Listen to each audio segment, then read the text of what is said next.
السلام علیکم پیارے دوستو، سورۃ الکہف کا پڑھنا جمعہ کے دن زمین سے آسمان تک نور پیدا کرتا ہے اور 8 دن تک وہ نور برابر قائم رہتا ہے۔ پھر اس کے پڑھنے والے کو سارا نور قبر میں اور قبر کے بعد قیامت میں دیا جائے گا۔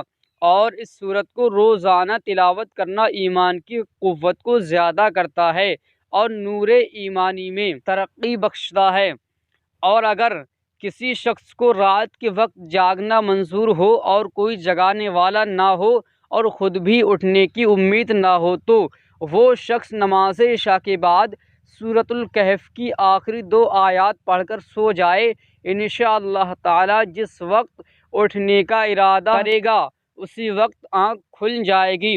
جو شخص قرض میں گرفتار ہو اور قرض اترنا مشکل ہو گیا ہو تو بعد نماز جمعہ سورۃ الکہف کا 7 بار ورد کرے، یعنی پڑھے، اور اللہ تعالیٰ سے پوری توجہ کے ساتھ دعا مانگا کرے۔ انشاءاللہ تعالیٰ اس کا قرضہ اتر جائے گا۔ اس سورت کے پڑھنے سے قیامت میں نور ملے گا اور دجال کے مکر و فریب اور فتنے سے محفوظ رہے گا۔